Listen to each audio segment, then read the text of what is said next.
Hello dear students, नमस्कार, जय हिंद। आज हम लोग क्लास 10th से संबंधित दो चरम रैखिक समीकरण से बहुत इम्पोर्टेंट टॉपिक को देखेंगे, जो हमेशा उससे एक न एक सवाल आ ही जाता है बोर्ड में। उस टॉपिक का नाम है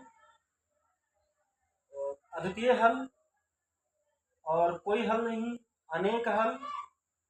इस केस की स्थिति में सवाल पर पूछ लेता है कि ए का मान ज्ञात करो, बी का मान ज्ञात करो। कोई भी इस तरीके से सवाल पूछता रहता है। तो पहले हम लोग फ्लो चार्ट बनाएंगे, समीकरण लिखेंगे। a1x b1y प्लस c1 बराबर 0। दूसरा समीकरण लिखेंगे a2x plus b2y plus c2 बराबर 0। अब यहाँ पर हम लोग एक चार्ट बनाएंगे, लिखेंगे a1 बटा a2 बराबर b1 बटा b2। अगर ये आपस में बराबर नहीं है तो इस केस में हम लोग लिखेंगे अद्वितीय हल।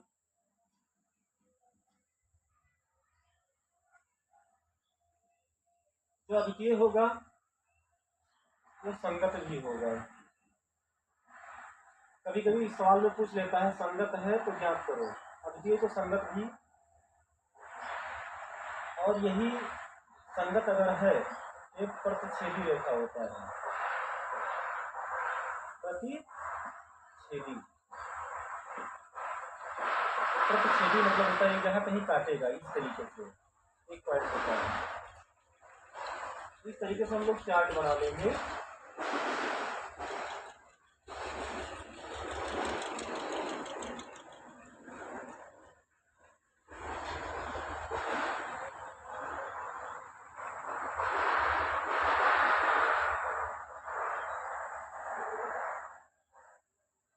पहला हमारा हो गया कि अगर a1 बटा a2 बराबर नहीं है b1 बटा b2 तो अद्वितीय हल होगा, संगत होगा, प्रतिच्छेदी रेखा होगा। इसका मतलब केवल एक हल होगा। दूसरा देखेंगे a1 बटा a2 बराबर नहीं है, सॉरी a1 बटा a2 बराबर b1 बटा b2 बराबर c1 बटा c2।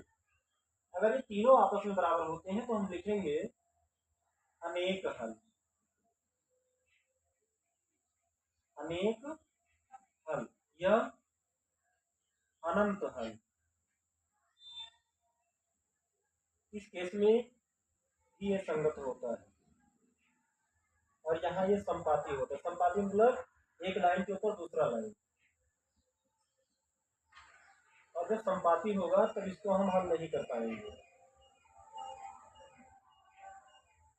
जैसे कोई एक रेखा खींचते हैं, इसी के ऊपर दूसरी रेखा गुजर जाए, पास हो जाए, तो ये संपाती हो जाएगा। नेक्स्ट है a1 बटा a2 बराबर b1 बटा b2। अगर ये लास्ट वाला बराबर नहीं है c1 बटा c2 के तो ये हो जाएगा कोई हल नहीं।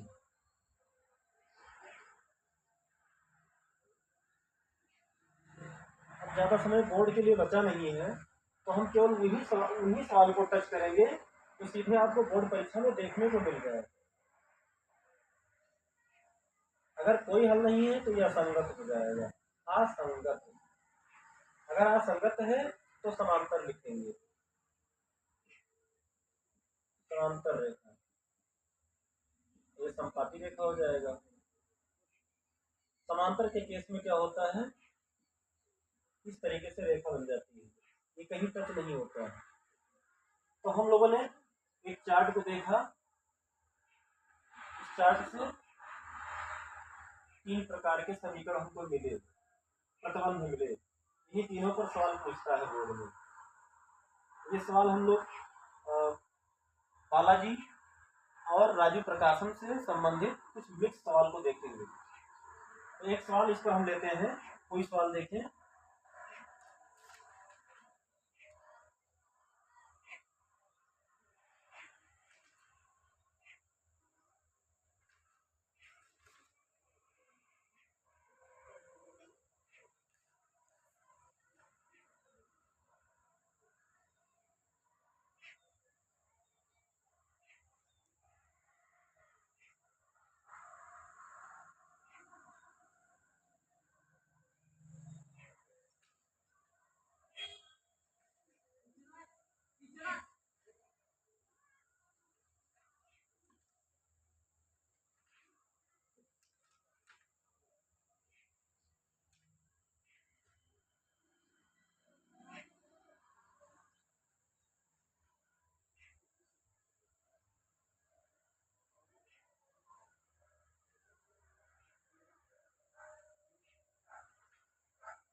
सवाल देखेंगे।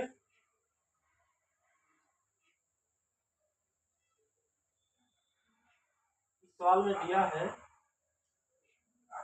पहला क्वेश्चन लेते हैं, x प्लस वाई बराबर 5, ये समीकरण 1 हो गया।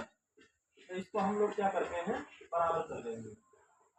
x प्लस वाई माइनस 5 बराबर 0, समीकरण 1 हो जाएगा। और दूसरा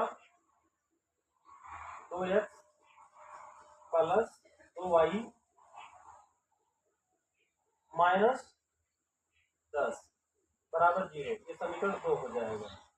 इस केस में पूछता है कि बताइए कौन से युग्म संगत है असंगत है। तो एक सवाल हम लोगों ने देखा, इस तरीके से उसकी हम तुलना करेंगे। तुलना करने के बाद में हमको पता चल जाएगा कि तीनों में से किस कथन को ये फॉलो कर रहा है सवाल। लिखेंगे तुलना करके सर कि तुलना a1x b1y प्लस c1 बराबर 0 से करने पर a1 बराबर क्या होगा, यहाँ पर कुछ नहीं x लिखा है तो एक यहाँ हो जाएगा, और b1 बराबर यहाँ भी एक हो जाएगा। जहाँ पर केवल अल्फाबेट लिखा हो तो वहाँ हम अपने आप एक ले लेते हैं। और c1 बराबर यहाँ -5 चिन्ह सहित लिखा जाएगा अगर माइनस है। अब इसकी तुलना करेंगे कि तुलना a2x plus b2y plus c2 बराबर 0 से करने पर a2 बराबर हो जाएगा 2, b2 बराबर हो जाएगा 2 और c2 बराबर -10 हो जाएगा। अब ये हो गया। देखेंगे यहाँ पर हम निकाल लेंगे इसको, तो इसमें से कोई फॉलो करेगा तुरंत पता चल जाएगा कि संगत है या असंगत है। a1 बटा a2 निकाल देंगे तो एक यहाँ है और a2 का मान 2 है। फिर निकालेंगे b1 बटा b2, तो b1 हमारा 1 है, b2 हमारा 2 है। फिर निकालेंगे c1 बटा c2, तो c1 हमारा कितना है -5 और c2 कितना है -10, माइनस माइनस प्लस हो जाएगा, 5 एकम 5 और 5 दूनी 10 बराबर 1 बटा 2। हम लोगों ने यहाँ देखा a1 बटा a2, b1 बटा b2 और c1 बटा c2 ये तीनों क्या है, आपस में बराबर है। और हम लोगों ने भी फ्लो चार्ट में देखा कि अगर तीनों आपस में बराबर है तो उस केस में संगत होगा। क्वेश्चन में पूछ रहा था बताइए संगत है या असंगत। जब तीनों बराबर हो गए, यहाँ अगर तीनों बराबर हो जाता है तो अनेक हल होता है, संगत होता है, समपाती रेखा है। लेकिन पूछ क्या रहा है संगत, अगर ये तीनों बराबर नहीं होता तो भी संगत होता है। तो लिखेंगे इसलिए क्योंकि a1 बटा a2 बराबर b1 बटा b2 बराबर c1 बटा c2, इसलिए यह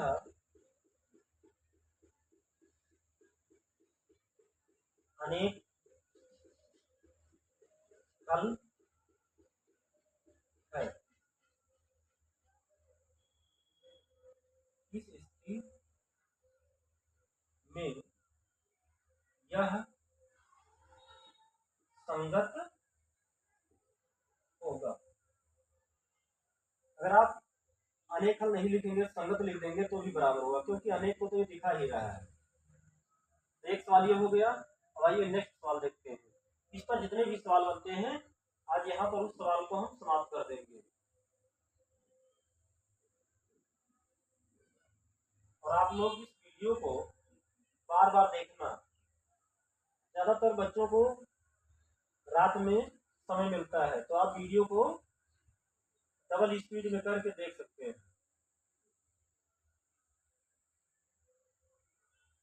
कोई और सवाल लेते हैं। ये तो हो गया संगत असंगत संबंधित।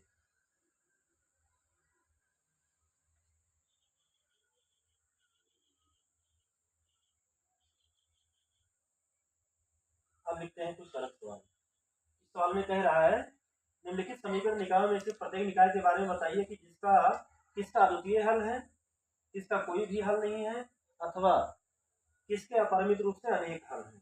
तो ये तो हमें लिखकर तुलना करने पर पता चलेगा। लिखते हैं 2x, दूसरा सवाल हम लेते हैं 2x प्लस 3y माइनस 7। कोई भी अगर इधर बराबर होता है तो हम बराबर से इधर लाएंगे, उसको जीरो कर देते हैं। इस समीकरण हमारा एक हो गया। समीकरण 2 लिखते हैं x प्लस 5y माइनस 11 बराबर 0। ये समीकरण 2 हो गया। अब इसमें हम तुलना करेंगे तो हमें पता चल जाएगा तीनों में से किस प्रतिबंध को फॉलो कर रहा है। ये तुलना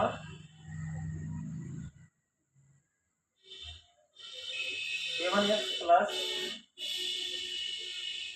b1y प्लस c1 बराबर 0 से करने पर a1 बराबर 2, b1 बराबर 3, c1 बराबर -7। अब इसकी तुलना करेंगे।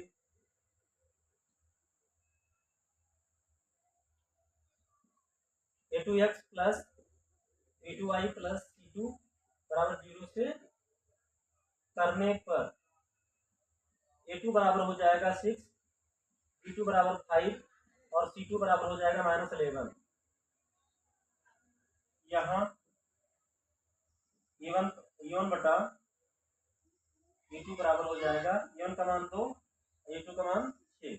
काटेंगे 2 1 2, 2 3 6, 1 बटा 3 हो गया। अब लिखेंगे b1 बटा b2। b1 का मान हो जाएगा 3 और b2 का मान 5। c1 का मान c1 बटा c2 बराबर हो जाएगा -7 बटा -11। तो यहाँ पर हम देखते हैं कि a1 बटा a2, b1 बटा b2 और c1 बटा c2 आपस में कुछ भी बराबर नहीं हो। जब आपस में कुछ भी बराबर नहीं होता है तो उस स्थिति में आपको पता होना चाहिए कि अद्वितीय हल होता है। तो सवाल में कह रहा है कि अद्वितीय पूछ रहा है कि कौन सा हल है, तो हम लिखेंगे क्योंकि a1 बटा a2 बराबर b1 बटा b2, इसलिए यह अद्वितीय हल है। यही हमसे पूछ रहा था सवाल में कि तीनों में से कौन सा हल है, ये अद्वितीय हल हो गया। इसी में अगर पूछता और आगे तो हम लिखते संगत है, पूछता पर सीधी रेखा है तो उसको भी बता देते। अब इसको हम मिटा देते हैं, कुछ सवाल लिखते हैं। इसमें पूछेगा कि कोई सवाल है तो उसमें ए का मान निकालो या ये का मान निकालो, इस तरीके से सवाल पूछता है तो उसको भी देख लेते हैं। और इस तरीके से सवाल बोर्ड में हमेशा पूछा जाता है, ये बहुत महत्वपूर्ण होता है।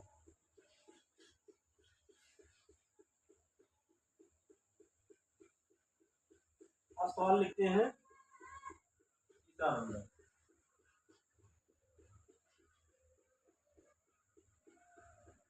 तो x प्लस के वाई माइनस 1 बराबर 0, ये समीकरण 1 हो गया। और समीकरण 2 लिखेंगे 3x माइनस 5y माइनस 7 बराबर 0, ये समीकरण 2 हो गया।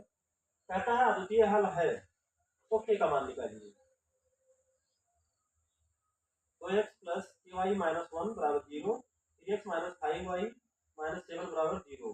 कहता है अद्वितीय हल है तो के का मान निकालो। चलो देखते हैं इसको की तुलना a1x plus b1y plus c1 बराबर 0 से करने पर। तो लिखेंगे a1 बराबर 2, b1 बराबर k और c1 बराबर -1। इसकी तुलना करेंगे a2x plus b2y plus c2 बराबर 0 से करने पर a2 बराबर 3, b2 बराबर हो जाएगा -5 और c2 बराबर हो जाएगा -7।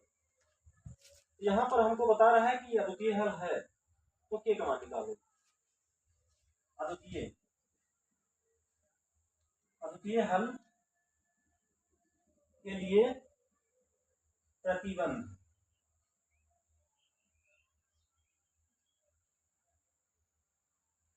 A1 बटा A2 बराबर B1 बटा B2 नहीं है, यही हमारा प्रतिबंध होता है। तो इस पर हम A1 का मान रखेंगे, A1 हमारा 2 है और A2 का मान 3 है और B1 का मान K है और B2 का मान -5। तो इसको हम कैंची गुणा कर देंगे यहाँ, तो 3 गुणे के 3 के हो जाएगा और 2 गुणे -5 तो ये -10 हो जाएगा। ये बराबर नहीं है -10 बटा ये 3 बटा में जाएगा। तो लिखेंगे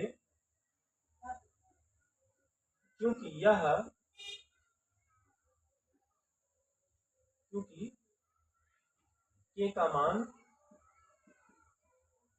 -10 बटा 3 के अतिरिक्त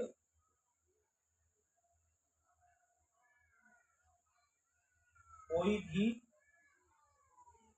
हो सकता है।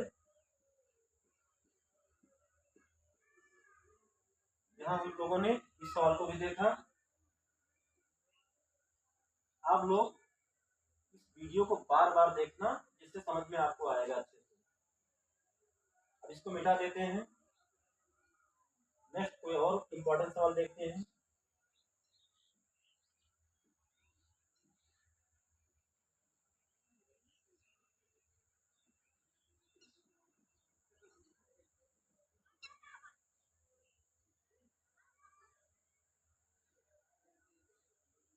हमारे लगाने का मेथड आपको अगर समझ में आएगा तो जरूर से कमेंट करना। नेक्स्ट हम लोग कोई अच्छी वीडियो देख लेते हैं, कोई अच्छे सवाल देखते हैं।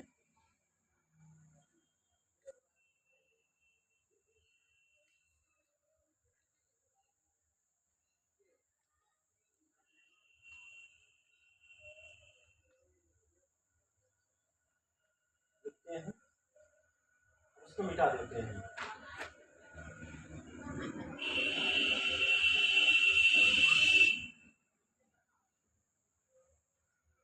आप लोग कमेंट के माध्यम से जरूर बताना मेरे पढ़ाने का तरीका आपको कैसा लगा।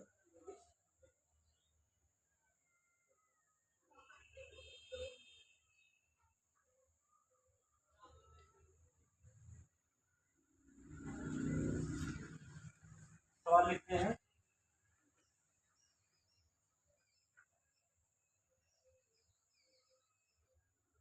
एक सवाल लिखते हैं जो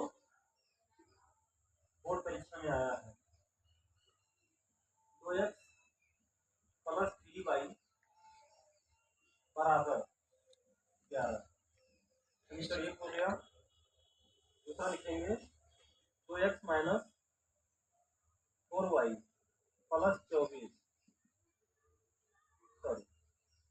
बराबर -24। समीकरण 2 हो गया। इसको हम लोग देख लेते हैं विलोपन के माध्यम से।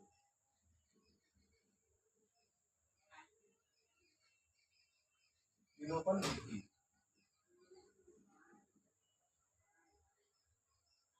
इसमें कुछ बराबर दिख रहा है। समीकरण 1 और 2 में 2x और 2x दोनों में बराबर दिखता है, तो हम लिखेंगे समीकरण 1 2 को ऊपर नीचे लिख देंगे। अब इस चीज को हम इसके नीचे लिख देंगे। 2x - 4y बराबर -24। अब इसको मिटा देते हैं। विलोपन विधि ये कहता है कि दो समीकरण में से किसी एक पद को गायब कर दिया जाए। तो चिन्ह यहाँ बदलेंगे, यहाँ भी बदलेंगे और यहाँ भी बदलेंगे। यहाँ लिखेंगे हटाने पर, अगर चिन्ह बदल रहे हैं तो लिखेंगे हटाने पर। अगर आप चिन्ह बदल रहे हैं तो लिखेंगे हटाने पर। अब ये कट गया, 4 और 3 7 हो जाएगा, तो ये प्लस हो गया माइनस से 24 एक 25 10 35 हो जाएगा। तो y बराबर हो जाएगा 35 बटा 7, 7 एकदम 7 7 5 35, y बराबर 5 हो जाएगा। अब y बराबर 5 समीकरण हम 1 में रख देंगे।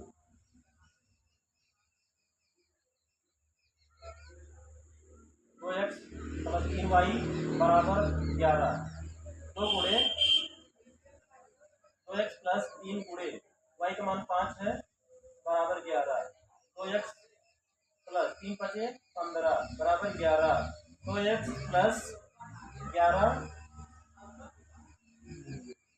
तो x बराबर 11 माइनस 15, ये हो जाएगा -4, तो x बराबर -4, तो x बराबर -4 बटा 2, 2 एकम 2, 2 दूनी 4, x का मान हो गया 2। लिखेंगे अतः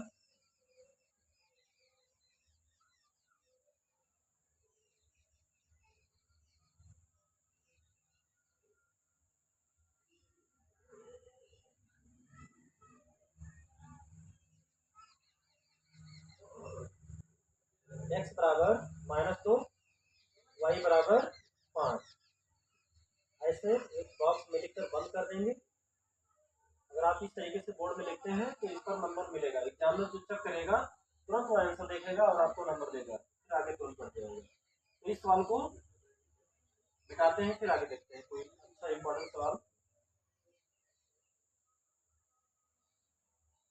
एक सवाल देखते हैं प्रतिस्थापन विधि से।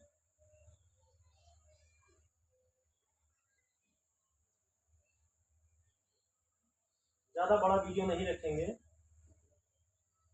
छोटा वीडियो रहेगा तो आपको पढ़ने में आसानी रहेगा, बार बार आप डबल स्पीड में भी देख सकते हैं।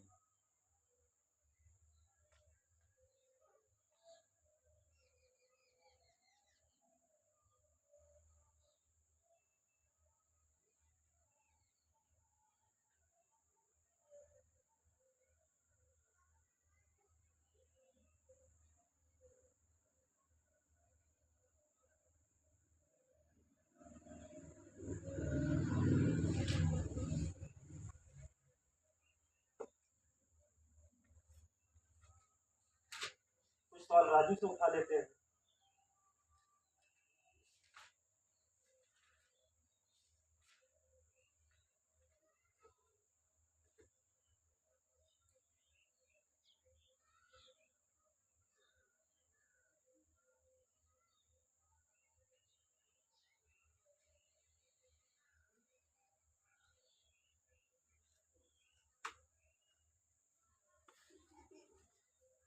लिखेंगे 2x माइनस वाई बराबर 2,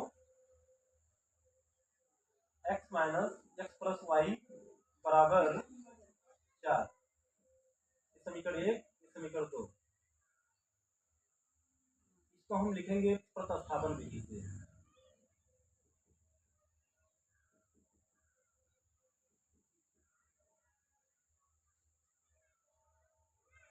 समीकरण 1 से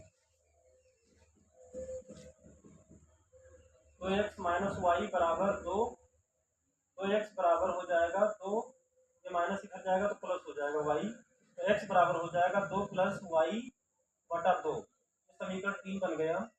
x बराबर 2 प्लस वाई बटा 2, समीकरण हम 2 में रख देंगे इसको।